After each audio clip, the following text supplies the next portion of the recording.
Alright, today was the day that we got to see where Warcraft is going for the next 20 years, and at the end of the Warcraft Direct presentation, we had something huge. Alright, they started us with Warcraft 1, 2, and 3, back where we all should have started playing. You know, we all know the RTS games.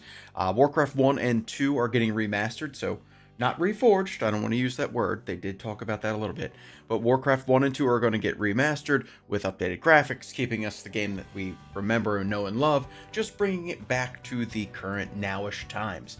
But Warcraft 3 Reforged is getting tweaked a little bit. They're going to have a 2.0 update to hopefully roll back some of the concerns and, you know, some of the refunds that were all given out and all those kind of things that we experienced through Reforged. I was going to buy it, never did, because within that same day or of release, it got so much backlash, I wasn't even going to mess around with it. But I am super excited for Warcraft 1 and 2 to take me back a little bit, you know, back when I was a wee little lad and, I don't know, 4 or 5 years old, watching my brother play the game. And then Warcraft 3 when I actually got started. So if the 2.0 version of that is worth it, then I will definitely be getting into that.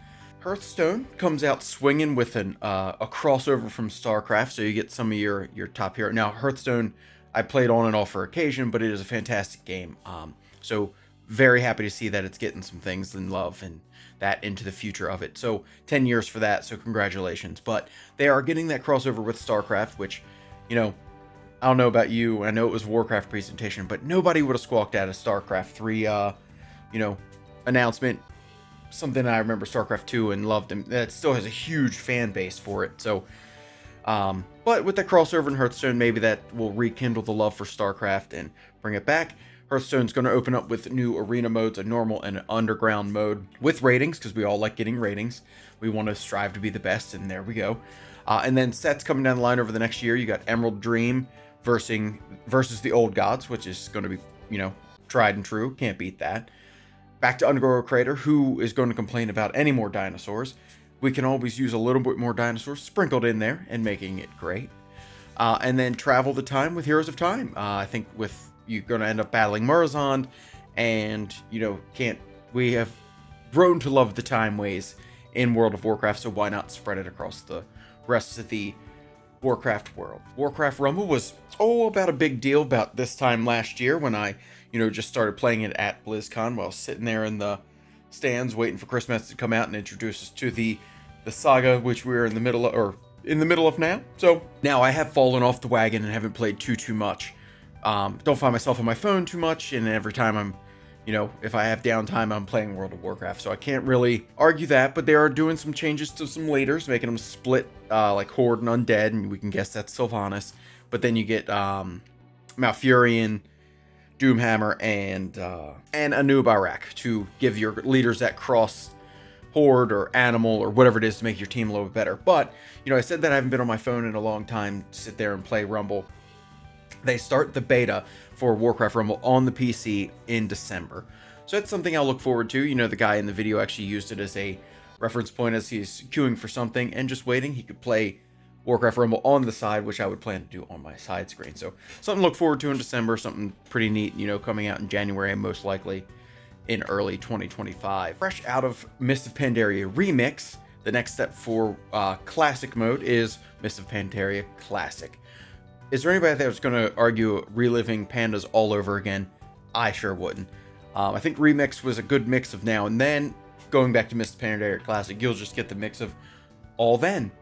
You know, great expansion, beautiful story, beautiful location. I think Mists of Pandaria ranks up there high with one of my favorites, next to Battle for Azeroth. If you have a favorite expansion, please let me know in the comments below so I can see what other people are thinking and how they're feeling about Mists of Pandaria Classic coming out. Going with the classic mindset, and be it that it's 20 years of World of Warcraft, I think they're listening to everybody. They're doing a vanilla, I'll say, 20th anniversary server, so it is classic again. You know, a lot of us have asked for that. Everybody loved that experience. They really love that old style of the game. And it will take you all the way back up to the Burning Crusade.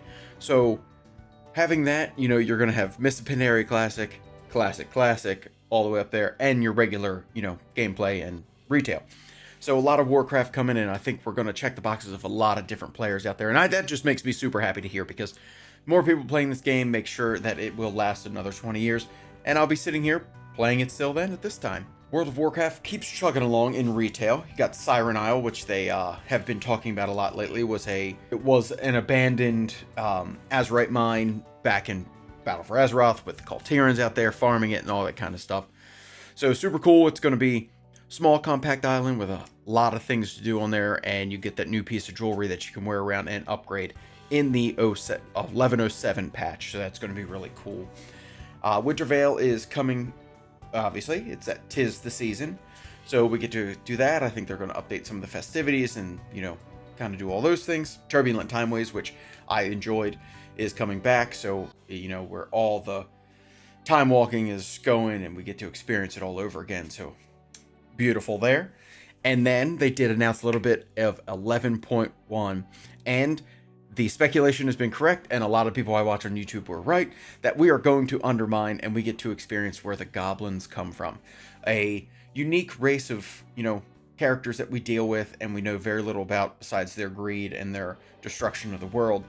But we get to be on that island. We actually get some custom cars we get to drift around in. We get to modify it to our liking, and the roads that they said were actually designed to take the speed. You can drift, you can do all these things. So really cool, and I'm sure it's going to be a similar fashion to I'm going to say dragon flying, but dragon flying in that in cars where you can speed up and go super fast and kind of have some fun on that island. I think that'd be really neat. With that, we get a new dungeon, Operation Floodgate, and that will be placed in the Season 2 rotation of Mythic Plus, and a little bit of probably Goblin culture, and we're there. Reminds you of the Muller load, I'm thinking, because that'll also be back. It would be, you know, it's what they were mentioning, so can't argue that. Mother load was fun, and with this new one, Operation Floodgate, I think that's going to be really cool. Something new, something fresh, so we get a new dungeon in the middle that's not necessarily a mega dungeon, you know, which we're so used to getting.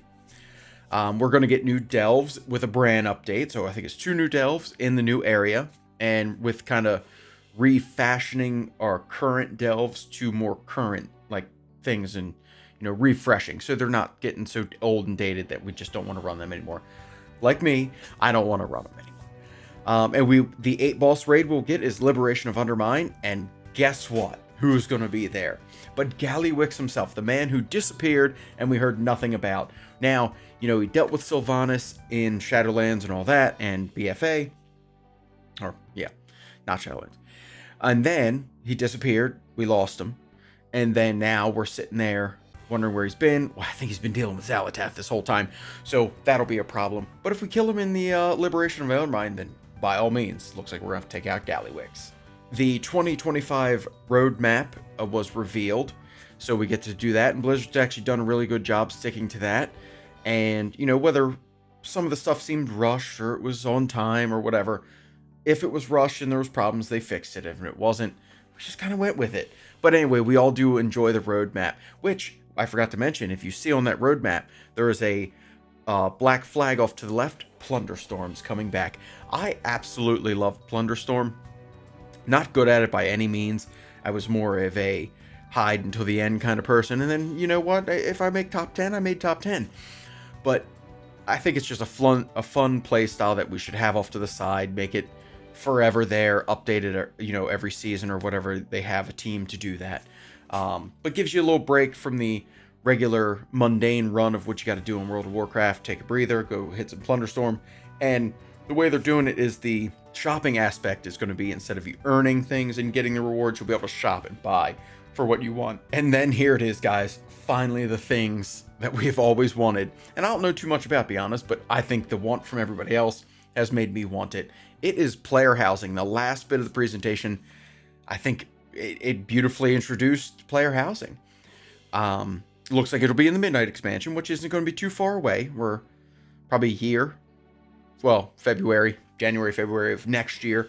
Not 25, but 26. So something to look forward to. They are listening, they hear us, and they're going to give it to us. But guys, that was it. That was the Warcraft Direct recap. And I'm thrilled to see where we're going from here. And I'll catch you on my next video. See ya.